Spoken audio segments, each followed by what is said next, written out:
kalau kau lahir hari Selasa, puasakan juga hari Selasa. Karena Nabi ditanya, kenapa puasa hari Senin? Karena saya lahir hari Senin.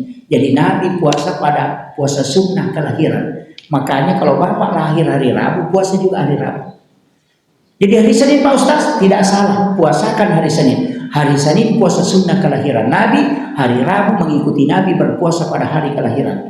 Siapa yang berpuasa pada hari kelahiran, maka tidak ada penyakit yang bisa merusak tubuhnya. Tidak kena kolesterol dengan asam urat itu Pak, kalau orang puasakan hari kelahiran. Itu hikmah. Cuma banyak orang tidak tahu. Dia hanya puasanya Senin saja. Padahal Nabi ditanya kenapa puasa hari Senin, karena hari Senin saya lahir.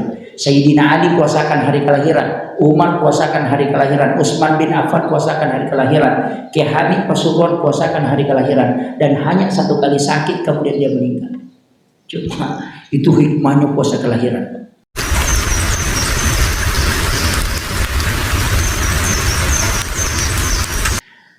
Hadratul muhtaramin wal muhtaramat, ikhwan fillah, sidang jamaah subuh, wabil khusus takmir masjid, para imam dan petugas syaraf dan seluruh hadirin wal hadirat yang insyaallah dirahmati dan dimuliakan oleh Allah Subhanahu wa taala.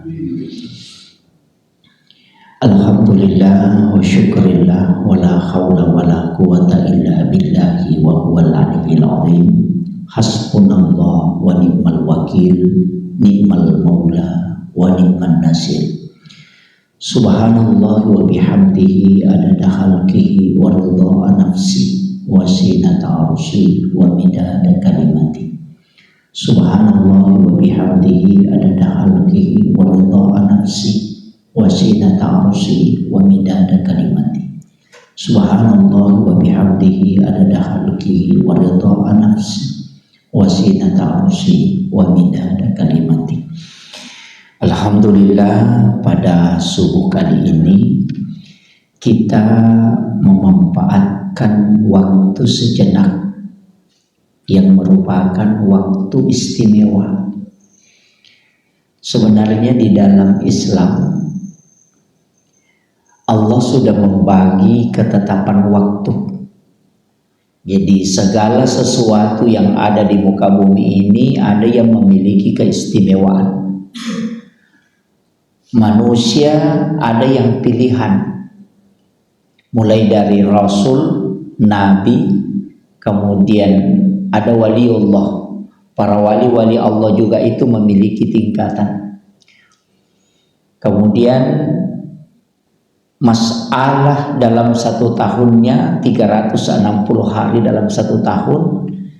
Bulannya Allah menetapkan bulan haram, 4 bulan haram yang termasuk bulan istimewa. Kemudian dari bulan haram ada satu bulan yang sangat diistimewakan oleh Allah, adalah bulan Ramadan. Di Ramadan itu juga ada waktu yang istimewa yang disebut dengan Lailatul Qadar. Kemudian dalam satu tahun Allah juga memilih waktu khusus di 6 malam. Yang pertama adalah malam 1 Rajab, di situ pintu langit dibuka 1 malam penuh. Yang kedua adalah malam nisfu Sya'ban. Kemudian yang ketiga adalah malam 9 Zulhijjah.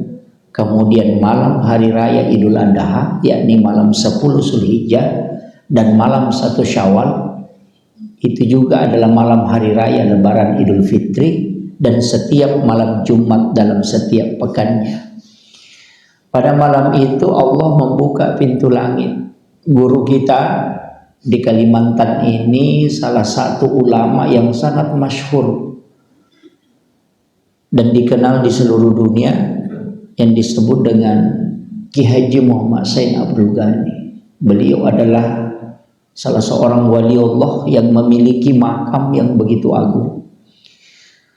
Dan tidak ada ulama-ulama khas yang tidak mengenal beliau. Itu pernah berwasiat bahwa 6 malam ini sebenarnya ketika kita mampu menggunakan waktu semalam suntuk untuk beribadah kepada Allah, untuk mencari keberkahan, maka orang itu ketika meninggal jasadnya akan hilang dan itu akan dijemput langsung. Dan murid beliau secara spiritual itu ternyata terbukti. Alena Guruta almarhum al-maghfurlah Kiai Abdul Rahman Ambodale, pendiri Darul Dakwah wal Irsyad Dede Imam Koso. Beliau itu hilang di kuburannya pada saat diletakkan di lahat, itu langsung hilang. Dan ternyata beliau termasuk salah satu orang yang sangat dekat dengan Guruta Kiai Muhammad Sain Abdul Ghani. Itu sebenarnya kalau kita mampu lakukan itu luar biasa. Cuma hal ini agak berat karena kita tidak tidur 1 malam penuh pada 6 malam itu. Kenapa 6 malam itu istimewa? Karena di 6 malam itu Allah membuka pintu langit. Sebenarnya pintu langit itu tidak selamanya terbuka. Ada waktu-waktu tertentu. Maka pada saat pintu langit terbuka, mestinya kita gunakan untuk berdoa. Karena pada saat Allah membuka pintu langitnya, doa yang kita panjatkan itu langsung tembus ke arasy. Itulah sehingga ulama kita selalu mengajarkan, carilah waktu-waktu yang mustajabah. Waktu mustajabah sebenarnya adalah waktu yang dimana Allah membuka pintu langit. Nah, pintu langit ini terbuka itu pada 6 malam itu. Malam 1 Rajab. Kenapa di malam 1 Rajab? Karena malam 1 Rajab adalah malam di mana nurnya Muhammad Rasulullah Shallallahu Alaihi Wasallam dimasukkan ke dalam perutnya Siti Aminah. Yang kedua, malam nisfu Sya'ban adalah malam penetapan takdir dalam 1 tahun berjalan. Kemudian yang ketiga, malam 9 Zulhijjah itu adalah malam hari Arafah, dan malam itu istimewa karena di situ malam pengampunan dosa. Kemudian pada malam 10 Zulhijjah itu adalah malam hari raya Lebaran Idul Adha. Itu juga istimewa. Makanya di malam itu kita disunnahkan puasa sebenarnya. Malam di 1 Rajab, kemudian nisfu Sya'ban, kemudian 9 Zulhijjah, kemudian di 10 Zulhijjah. Sebenarnya kita disunnahkan puasa pada 10 Zulhijjah. Cuma puasanya 10 Zulhijjah itu tidak puasa 1 hari penuh. Rasulullah menganjurkan untuk kita tidak makan, kemudian melaksanakan sholat Idul Adha. Dan tidak makan sebelum Lebaran, nanti kembali dari Lebaran baru kita makan dan minum, maka itu dinilai 1 hari puasa. Itulah sehingga kenapa puasa hari raya hari raya Idul Adha kita disunnahkan tidak makan, sedangkan pada hari raya Idul Fitri kita disunnahkan makan sebelum berangkat Lebaran. Jadi kalau kita mau berangkat Lebaran hari raya Idul Adha, disunnahkan tidak makan, karena itu terhitung 1 hari puasa nilai pahalanya. Itu hikmahnya. Makanya ulama kita mengatakan ketika puasa Ramadan tidak cukup 30, hanya 29, maka disunnahkan untuk tidak makan, kemudian berangkat melaksanakan hari raya Idul Fitri. Tapi kalau puasa Ramadan cukup 30, maka dianjurkan, disunnahkan untuk makan sebelum melaksanakan hari raya Idul Fitri. Itu penjelasan ulama kita. Makanya di dalam Islam ini kadang-kala kita menemukan pendapat yang berbeda, itu karena sumber ulamanya berbeda.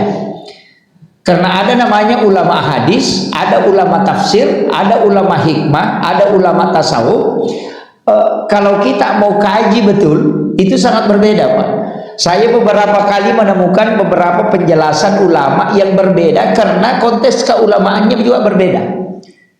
Jadi bukan kapasitas ilmu yang membedakan, ilmunya sebenarnya hampir sama, tapi karena tinjauannya yang berbeda.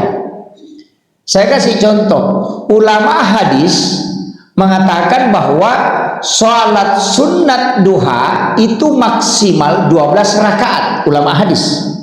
Sedangkan ulama fikih mengatakan maksimal rakaat sholat sunat duha itu 8. Itu sudah beda, Pak. Coba. Kenapa berbeda? Karena mereka ulama hadis itu menggunakan hadis siapa yang sholat 12 rakaat maka banallahu lahu baitan fil jannah.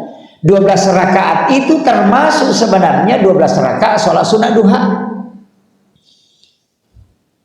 Nah, kalau ulama fikih dia pakai standar maksimal 8. Ini tentang ulama hikmah dengan ulama ulama fikih dengan ulama hadis. Itu sudah beda. Sama dengan penetapan ilmu.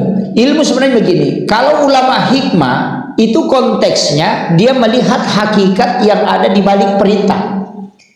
Kalau ulama fikih dia melihat hukum yang ada di dalam perintah. Itu beda. Guru Kiai Muhammad Said Abdul Ghani itu masuk kategori mulai dari ulama fikih, masuk ke ulama hikmah, masuk ke tasawuf. Ulama hikmah ini jarang. Kalau kita mau cari di Indonesia jarang sekali. Karena ulama hikmah ini adalah ulama yang sudah memiliki taraf ilmu yang dibukakan oleh Allah, yang disebut dengan kasyaf. Jadi itu tidak sembarang. Saya kasih contoh, Pak. Yang bisa tahu hikmah perintah itu bukan orang standar. Sama dengan dokter.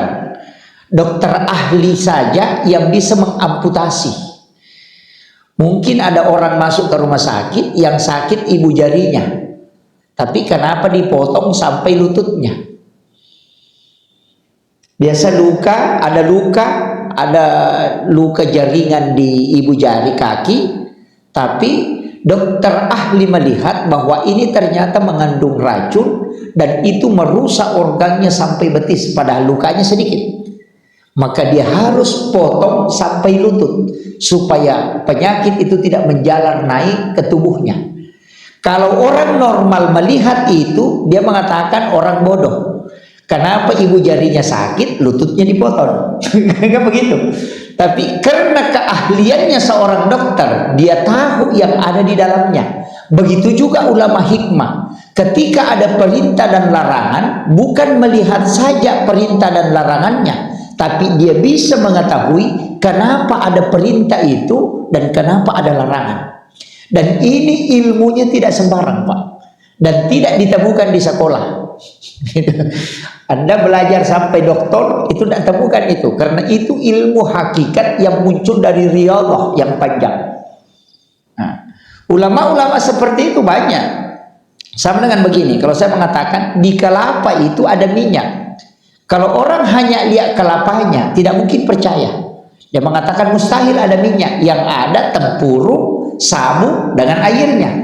Padahal kalau kelapa diparut, kemudian dimasak, kemudian jadilah minyak, baru dia tahu, oh ternyata betul ada. Begitu sebenarnya ilmu agama. Kadang kajiannya yang konteks kadang kajian agama yang kita lihat ini perintah dan larangan, kadang kita mentok di situ. Padahal hakikat di balik itu banyak. Saya kasih contoh. Kenapa Rasulullah melarang kita memotong kuku di dalam kamar? Ini nih yang anukan. Itu orang mengatakan, wah sama saja, yang penting kukunya tidak dibuang. Oh ternyata di bawah kuku itu ada jin bersembunyi. Bukan sebenarnya bersembunyi, tinggal. Makanya Rasulullah mengatakan di balik kuku itu ada jin. Ketika kita memotong kuku, kukunya lepas, jinnya akan tinggal. Kan begitu. Dan jin kuku ini ternyata panas. Itulah sehingga biasa ada orang di dalam kamarnya tidak bisa tidur, padahal ada kipas angin jalan, tapi panas perasaannya dari dalam. Itu adalah jin kuku yang sebenarnya jin itu ada di dalam kamar. Itulah sehingga dianjurkan kalau memotong kuku di luar kamar, jangan di tempat tidur. Nah, kemudian kenapa kita disunnahkan memotong kuku dari jari telunjuk sebelah kanan, jari tengah, jari manis, jari kelingking, baru ke ibu jari, baru pindah lagi ke kiri, ambil jari telunjuk, jari tengah, jari manis, jari kelingking, kemudian ke ibu jari. Kenapa aturannya ke situ? Sebenarnya itu bukan hal yang paten, tapi kenapa itu dilakukan? Kalau kita buka kitabnya Syekh Abdul Qadir Al-Jilani dalam kitab Al-Gunya, itu dia sudah sampaikan.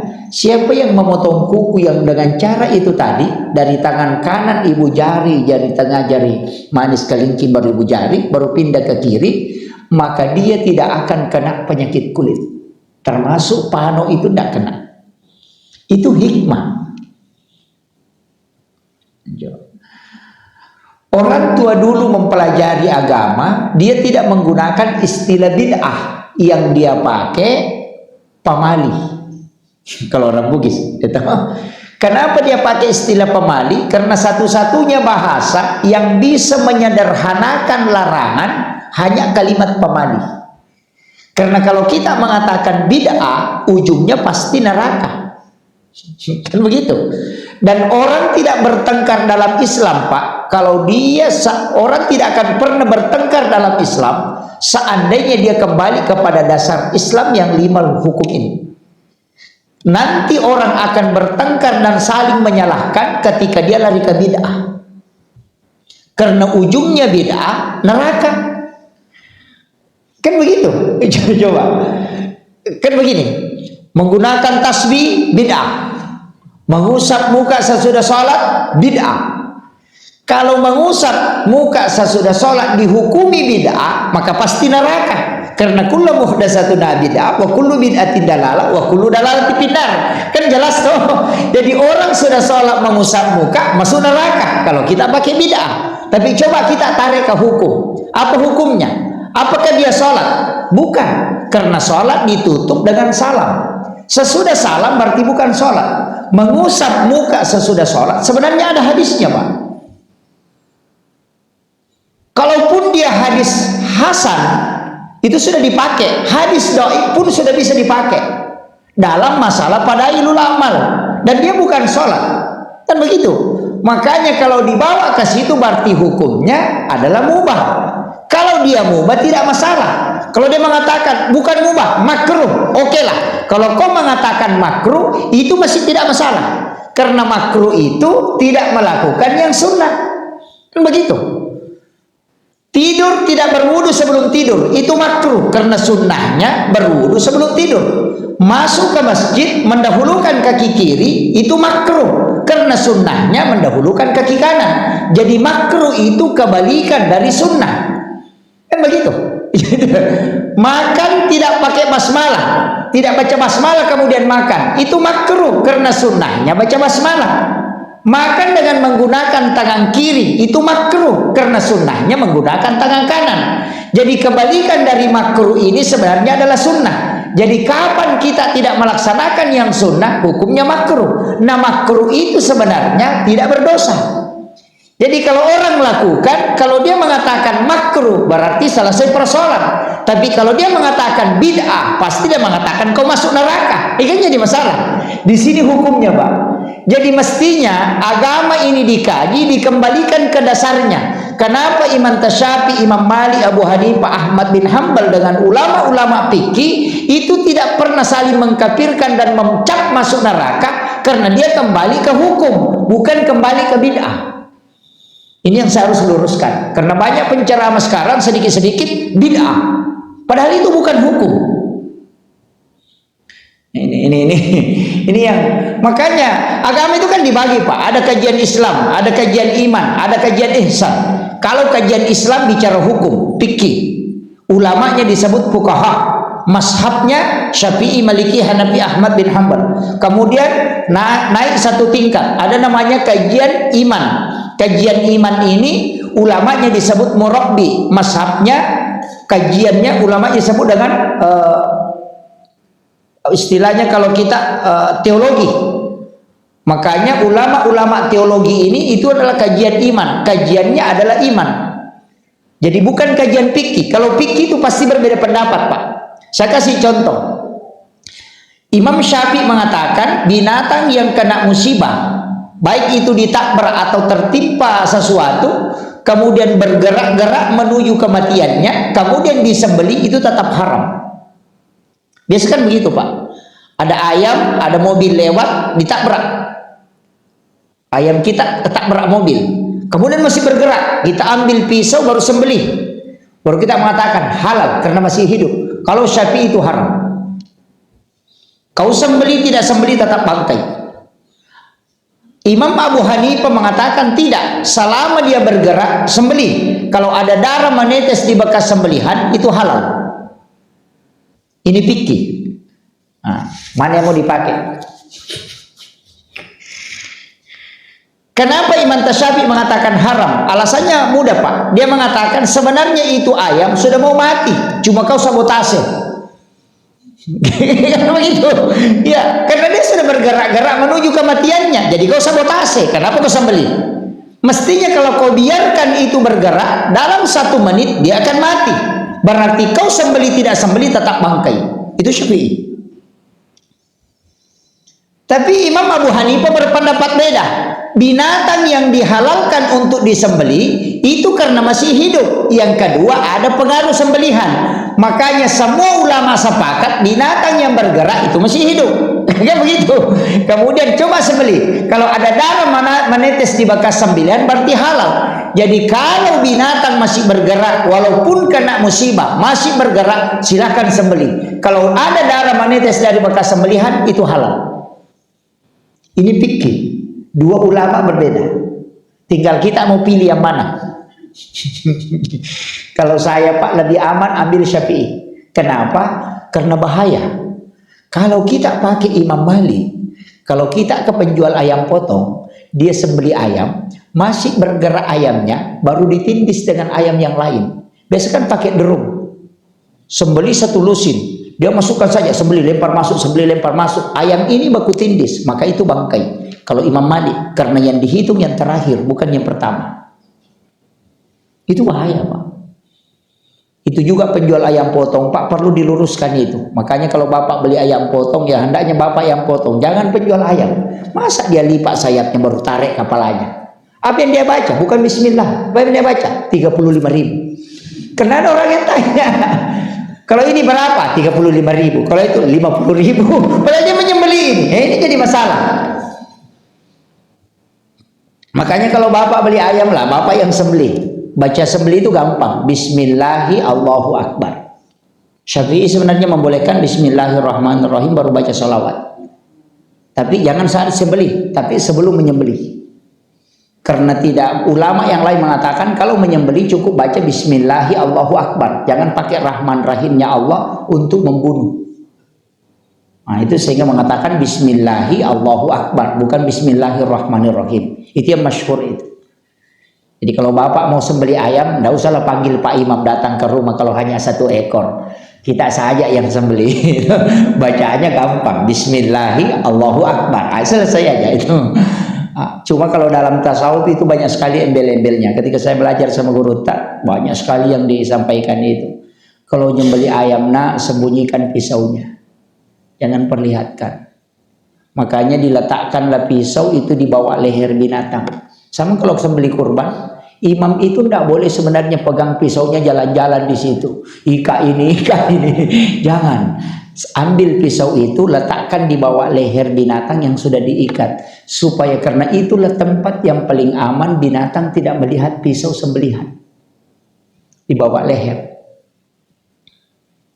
Dan Nabi sangat marah ketika ada binatang disembeli, kemudian binatang lain melihatnya. Oh, Nabi marah. Kadang kita ada sapi disembeli, temannya itu melotok-melotok matanya begini. Itu tidak boleh Pak. Nabi itu marah. Jangan kau menyiksa 2 kali binatang. Ya, jaga perasaannya. Itu bayangkan Rasulullah. Saya bilang Rasul itu luar biasa Pak Bu. Saya sampai menangis itu ketika membaca kisahnya, ketika Rasulullah menggunting lengan bajunya. Bayangkan, dia buka jubahnya, dia letakkan di atas tempat tidurnya, baru masuk berwudu. Pulang dari berwudu, kucingnya tidur di situ. Dia tidur, baru kepala kucingnya pas di lengan bajunya Rasulullah. Nabi mau bangunkan kucingnya, itu tidak enak perasaannya karena baru-baru tidur. Nabi mau ambil bajunya yang lain, itu tidak ada karena dia sudah cuci. Makanya dia mengambil gunting dengan pelan-pelan, dia potong lengan bajunya supaya kucingnya tidak bangun. Itu adabnya Rasulullah. Kalau kita Pak, oh sudah, sapu lidi yang terbang. Nah, itu, iya. Ini Rasulullah. Dan Rasulullah mengatakan begini, siapa yang membunuh cicak dengan satu kali memukul itu 150 hasanat. Tapi ketika engkau memukul 2 kali, maka itu turun menjadi 100. Kenapa berkurang? Karena ternyata membunuh cicak dibolehkan, tapi menyiksa cicak tidak boleh. Coba. Itu. Itu luar biasa kasih sayangnya Rasulullah. Dan inilah yang sebenarnya hilang. Kadang-kadang umatnya ini seakan-akan penceramah ini yang punya surga. Itu kadang-kadang kayaknya dia yang sudah panitia neraka, sedikit-sedikit kok masuk neraka, padahal dia juga tidak tahu dirinya apakah selamat atau tidak. Ini kan jadi masalah. Makanya saya harus ingatkan bahwa agama ini sangat ramah, sangat rahmatan lil alamin. Beberapa pelanggaran sahabat itu Nabi selalu hanya mengatakan begini, maukah engkau kalau aku ajarkan yang lebih baik dari itu? Nabi tidak pernah mengatakan itu salah. Dah. Cuma Rasulullah bertanya, kenapa engkau melakukan itu? Kalau dia mengatakan begini ya Rasulullah, Rasul mengatakan, maukah engkau kalau aku ajarkan yang lebih baik dari itu? Coba. Jadi kalau ada orang salah-salah bacanya, wairil ma'dubi alaihim waladdallin, jangan langsung bilang imas salah. Jangan, pasti marah. Tapi maukah kita kasih tahu? Maukah engkau kalau aku kasih tahu yang lebih bagus dari itu? Pasti dia senang. Dan begitu cara dakwah Rasulullah. Kita kadang, tidak sah sholatmu, pokoknya tidak ada pahalanya. Wah sudah bilang kalau begitu tidak usah sholat. Nah, ini kan jadi masalah. Jadi dakwah itu begitu. Kadang makanya ada fikih dakwah, ada fikul ahkam. Nah, makanya saya kembali tadi sini. Makanya ada kajian hukum, Pak. Tadi kalau fikih itu pasti berbeda pendapat. Kenapa? Allah yang bilang walizalika halakahum. Demikianlah aku ciptakan engkau tidak satu pendapat. Makanya kalau ada orang mau satu pendapat, Pak, mustahil, tidak usah hidup, tidak usah belajar fikih. Karena memang begitu. Saya kasih contoh lagi pendapat. Itu hadis, Pak. Jelas hadisnya sahih. Ketika Rasulullah ditanya seorang orang tua Arab Badui, itu Arab Badui itu Arab dari gunung, turun ke masjid, itu bertanya, ya Rasulullah, kalau saya sudah berwudu, kemudian menyentuh kemaluan tanpa pelapis, kemudian saya mau sholat, apakah saya harus berwudu kembali? Rasulullah mengatakan tidak usah, karena itu adalah bagian dari anggota tubuh. Coba. Jadi kalau orang sudah berwudu, kemudian menyentuh kemaluannya tanpa pelapis, kemudian mau sholat, tidak usah berwudu kembali. Ini diberitahu kepada Arab Badui. 29 hari kemudian setelah orang ini tadi bertanya, datang 3 orang anak muda bertemu dengan Rasulullah. Kemudian tanya dengan pertanyaan yang sama. Ya Rasulullah, kalau saya sudah berwudu, kemudian menyentuh kemaluan tanpa pelapis, kemudian saya mau sholat, apakah saya harus berwudu? Apa kata Rasulullah? Berwudulah kalian semua. Coba. Pertanyaannya sama, jawabannya berbeda. Disinilah muncul 3 metode. Yang pertama ada namanya metode tarji. Tarji itu menseleksi mana hadis yang paling kuat. Diteliti. Oh ternyata tadi yang pertama orang tua yang bertanya, baru sendiri. Imam Syafi'i mengatakan hadis ini tidak terlalu kuat karena orang tua. Yang kedua tidak ada saksinya, kan begitu. Nah orang tua itu ada kekurangannya, tuli-tuli dengan lupa ingatan. Siapa tahu Nabi bilang batal, Nabi bilang tidak, jadi baru tidak ada saksinya karena dia sendiri. Dia tidak pakai hadis itu, walaupun dia hafal hadisnya dan dia tahu hadis ini sahih, tapi dia tidak ambil. Kenapa? Alasan tidak ada saksi. Anak muda ini tadi kan 3 orang. Nah tidak mungkin 3-3-nya salah dengar. Berarti Imam Syafi'i menguatkan bahwa menyentuh kemaluan tanpa pelapis batal wudu. Tapi ini metode tarji. Yang kedua, ada metode namanya nasi mansukh. Kalau sekarang di peraturan namanya amandemen undang-undang. Jadi yang pertama kan orang tua bertanya, 29 hari dalam ilmu mustalah al-hadis muncul anak muda ini. Berarti mengatakan, oh hadis yang dulu itu sudah tidak dipakai. Karena ada hadis baru. Itu nasi mansukh. Dinasak oleh hadis terbaru. Sama dengan undang-undang di amandemen. Imam Malik tidak mau terima itu. Karena dia mengatakan yang bilang dulu itu Nabi. Yang bilang yang kedua juga Rasulullah. Dan Nabi tidak mengatakan yang dulu itu terhapus. Berarti dua-duanya dipakai. Itulah yang disebut dengan metode al-jam'u. Cuma dikompromikan. Bagaimana cara mengkompromikan? Imam Malik bilang, coba lihat. Yang bertanya pertama orang tua, tidak apa-apa. Yang bertanya kedua anak muda, batal. Jadi kalau anak muda yang pegang kemaluan, batal karena ada syahwat. Tapi kalau orang tua tidak batal karena mungkin gatal dia garuk. Kan begitu. Jadi pendapat itu berbeda karena pijakan hukum yang dia gunakan sebagai timbangan beda. Sehingga Imam Malik mengatakan batal wudu kalau ada syahwat. Kalau tidak ada syahwat tidak batal. Coba. Itu fikih, Pak. Saya kasih contoh yang ketiga supaya kita. Ini sampai 20 menit. Ini tunggu 10, tinggal 5 menit ini. Sudah masuk ya? Oh, sudah masuk. Ini jam 6, sudah jam 6.20 ya. Begini, contoh yang ketiga.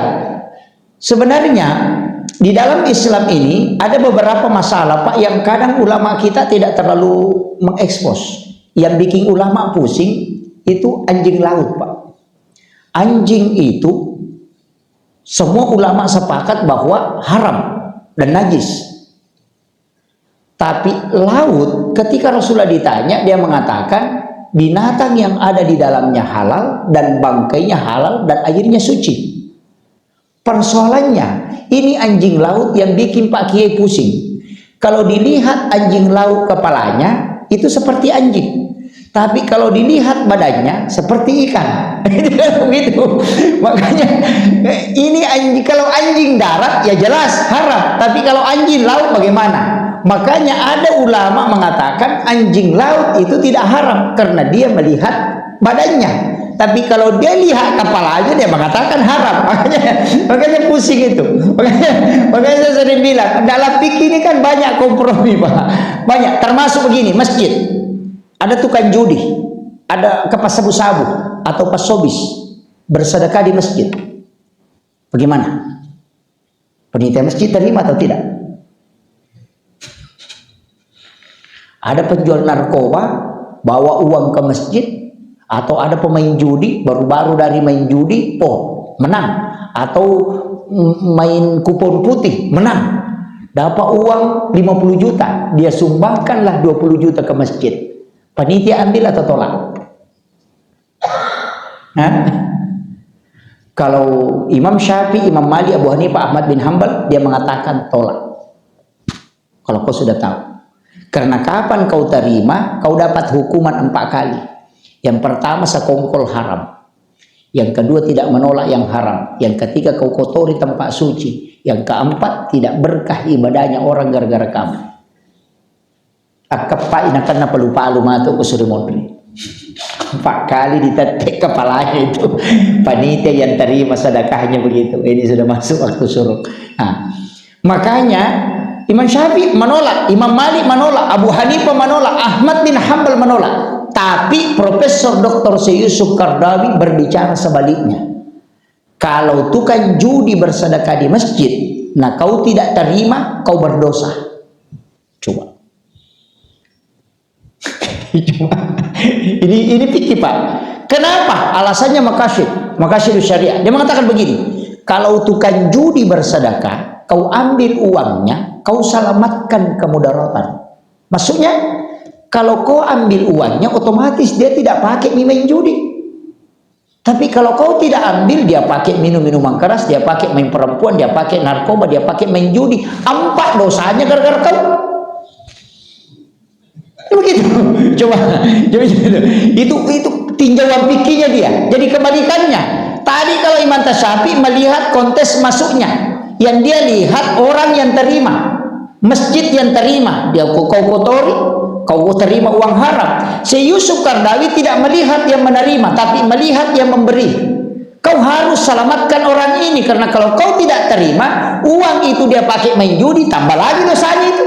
Makanya ambil, karena kalau kau ambil tidak lagi dia pakai main judi. Tapi jangan campur dengan uang halal, pisahkan. Tulis kotak di situ, sumbangan apa botol, kira-kira begitu. Sedekahnya pemain judi. Nah, itu. Kapan dipakai? Jangan dipakai di dalam masjid. Kalau bangun WC, pakai di situ. Kalau bangun pagar, pakai di situ. Bangun menara, pakai di situ. Jangan pakai untuk tempat ibadah di dalam. Karena yang menara dengan pagar itu tidak masuk dalam perangkat ibadah. Itu saya suka daun. Jadi fikih begitu, Pak. Jadi kalau orang bicara hukum-hukum, kadang ada tawaran-tawaran begitu. Sama dengan bunga bank. Sekarang orang banyak penceramah yang mengatakan bank itu haram. 15 tahun yang lalu sampai 7 tahun yang lalu, saya orang yang sering teriak bank itu haram. Tapi hari ini dan beberapa tahun terakhir ini saya mengatakan bank konvensional itu tidak bisa dihukumi haram mutlak. Kenapa, Pak? Kalau bank dianggap haram, tidak ada jamaah haji dan umrah yang sah hajinya, karena semua uangnya di store di bank. Coba cek itu. Makanya Syekh Ati As-Sakar, Syekh Ramadan Al-Buti, kemudian Muhammad Karim Hafiz Al-Habizi itu menulis kitab di Mesir. Darul Ibta Mesir memutuskan bahwa bunga bank konvensional itu tidak riba. Alasannya bukan simpan pinjam, tapi titip modal. Karena uang yang kau masukkan di bank itu sudah hilang kalau sore, dibawa ke orang kaya, kemudian orang kaya kelola dengan usaha. Berarti uangmu yang masuk bank bukan simpan pinjam, tapi titip modal usaha. Nah, ini yang sehingga dia tidak mengatakan simpan pinjam, tapi dia mengatakan titip modal. Nah, inilah yang sehingga berbeda, Pak. Makanya banyak, termasuk rokok di Indonesia, Pak, mengatakan rokok itu haram. Sampai hari ini saya mengatakan susah dipatuakan haram. Kenapa? Karena alasannya cuma asapnya, bahwa asapnya mengandung racun. Kalau asap yang mengandung racun dipatuakan haram rokok, Pak, mestinya knalpot motor juga haram, karena itu juga asapnya ada racunnya. Itu kan jadi masalah. Makanya ulama-ulama kita itu berbeda pendapat. Yang mempatuakan haram karena melihat asapnya, yang mempatuakan tidak haram karena dia mengatakan rokok tidak bisa dihukumi karena asapnya. Karena kalau kau menghukumi asapnya, semua knalpot motor, mobil trek haram semua. Nah, itu karena racunnya juga ada di situ. Makanya saya bilang ini dah fikih. Maka kalau berbeda kajian ya tidak usah berdebat terlalu jauh. Ambil yang kita yakini. Nanti kan ada hukumnya al-mukhti'u fi al-ijtihad lahu ajrun. Kalau dia salah dia dapat 2 pahala. Kalau dia benar dia dapat 1 pahala. Kalau benar dapat 2 pahala. Kalau salah dapat 1 pahala. Makanya Nabi mengatakan al-mukhti'u fi al-ijtihad lahu ajrun. Orang yang berijtihad, kalau ijtihadnya benar dapat 2 pahala, kalau salah dapat 1 pahala. Makanya kalau ada yang salah tetap dapat bagian. Kenapa? Karena usahanya mengkaji agama. Kalau berdebat tidak dapat berkah. Itu kuncinya. Akhirul kalam, wallahu muwaffiq ila aqwamit thoriq. Assalamualaikum warahmatullahi wabarakatuh.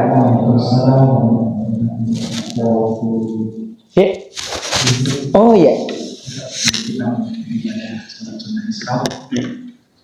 Sebelum tanya jawab, setelah menikmati Rasulullah SAW nanti kami persilahkan Pak Ustaz dan seluruh jamaah untuk menikmati sarapan yang telah disediakan di samping masjid. Baik, tanya jawab dibuka, kami persilahkan pada Mas Ustaz. Kayaknya enggak ada. Assalamualaikum warahmatullahi wabarakatuh. Waalaikumsalam. Ini kaitan dengan amal. Saya terbaca sebuah hadis dari Bukhari Muslim yang sangat panjang dan saya coba singkatkan. Wahai kaum Quraisy, wahai Abbas, wahai Fatimah, tebuslah dirimu dari siksa Allah dengan amal untuk mencapai keridhaan Allah sekuat tenagamu. Tetapi jika kamu teledor hingga terkena siksa Allah, maka aku tidak dapat membela kamu dari siksa Allah. walau sedikit pun. Dan setiap makhluk pada hari kiamat tersebut akan bersandar pada amalnya masing-masing. Hal ini juga terkait para nabi seperti Ibrahim, Nabi Musa, dan Nabi Isa. Dan sejak penciptaan neraka, maka Mikail tidak pernah tertawa. Jibril selalu menangis khawatir terjerumus ke jahanam.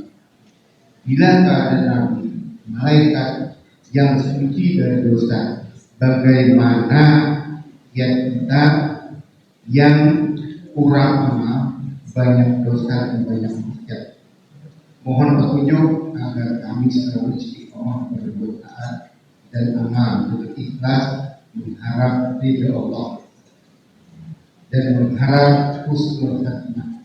Kalau ini sebentar lagi mau pulang, mungkin bisa kita amal agar kira-kira yang dimaksud oleh Nabi kita terhindar di akhirat. Terima kasih Pak. Saya langsung saja begini.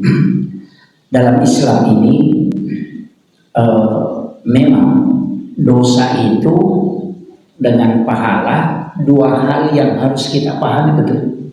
Kadang-kadang kita hanya mengatakan dosa, mengatakan pahala. Jadi dalam Islam ini ada bonus, dan ada ibadah yang tidak bisa diganggu oleh syaitan dan juga malaikat tidak bisa tahu. Ya, jadi amal itu ada tingkatannya Pak. Saya kasih tahu. Sedekah, kita biasanya mengatakan bersedekah. Sedekah itu ada tingkatannya. Ada sedekah yang dinilai 10 kali lipat, ada sedekah yang dilipat gandakan sampai 700 kali lipat, ada sedekah yang memang Allah mengatakan saya akan membalasnya tidak menghitungnya. Itu masing-masing sedekah Pak. Bagaimana caranya?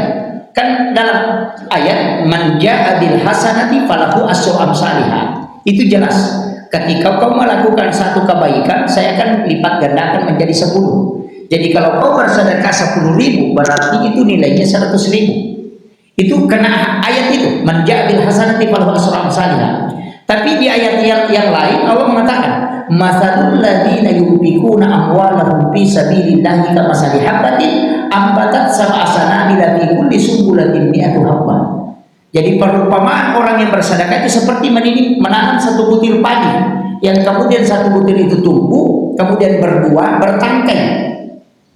Kemudian jadilah 700, 100, bahkan sampai 700 kali lipat. Wallahu yudha'if liman, bahkan Allah melipat gandakan. Tapi itu kan kenapa dia pakai bukan sedekah yang dia sebut? Dia mengatakan mazalul ladzina yunfikuna, infak. Bukan sedekah. Kalau yang pertama tadi dia mengatakan man jaa bil hasanati falahu asyru amsalihha. Jadi kalau dia melakukan satu kebaikan, kalau makanya beda sedekah, beda infak. Kalau sedekah umum, kalau infak pasti harta. Makanya sedekah itu tidak mesti dengan uang, tidak mesti dengan barang. Makanya Rasulullah mengatakan tabassumuka fi ahika laka sedekah. Tersenyum di hadapan saudaramu adalah sedekah. Jadi bukan modal itu. Jadi kalau sedekah itu begitu. Saya ambil dulu pengantarnya. Kemudian yang kedua ada kalau dia mengatakan masalul ladzina yunfikuna berarti infak. Makanya orang yang bersedekah di masjid Pak dengan uang dia masukkan ke masjid pahalanya 10 kali lipat. Tapi ketika panitia masjid menggunakan untuk pengelolaan masjid itu sudah berlipat ganda. Makanya uang saldo masjid yang tinggal di bank itu tidak pernah bertambah pahalanya. Saya kasih tahu. Tidak pernah. Karena dia menghitung pahalanya cuma masuk pada saat dipakai. Jadi kalau kau sedekah karena Allah 50.000, 10.000 misalnya, berarti pahalanya sudah dilipat gandakan menjadi 100.000. Kalau panitia masukkan ke bank itu tidak akan bertambah. Selalu itu aja pahalanya. Tapi kalau panitia ambil uang itu dia gunakan untuk beli misalnya karpet, beli ini, maka ketika orang tempati barulah bertambah terus. Makanya saya sampai hari ini selalu tidak sepakat kalau ada masjid saldonya itu tinggal di bawah. Lama di situ. Kenapa? Karena masjid yang sukses adalah yang minus. Iya, kalau panitia masjid yang berhasil itu Pak yang minus. Kalau misalnya mengatakan saldo masjid kita minus 5 juta, oh itu top sekali. Kenapa? Karena orang sedekah 2.000 rupiah itu membayar utang Allah. Dan itu ada hadisnya. Siapa yang membayar utang-utang Allah di dunia, maka Allah yang akan menanggung utangnya kalau dari kemudian. Coba itu kalau kita mau pakai kaidahnya, itu tadi sedekahnya. Kemudian mana sedekah yang tidak dihitung oleh Allah? Ternyata ada dalam hadis qudsi. Allah mengatakan, siapa hamba-Ku yang memberikan kepada-Ku dia tidak menghitungnya, maka Aku pun akan membalasnya dengan tidak menghitungnya. Bagaimana caranya, Pak? Kalau celengan lewat, semua uang dikumpulkan di saku, uang 100, uang 50, uang 20. Nanti celengan lewat, tutup mata, tarik satu lembar, jangan lihat uang berapa, masukkan ke celengan. Itulah makna dia tidak menghitungnya, Aku pun tidak akan menghitungnya. Biasa di bersedekah begitu, Pak. Kita kadang tarik ulur, tarik 100 didorong lagi masuk.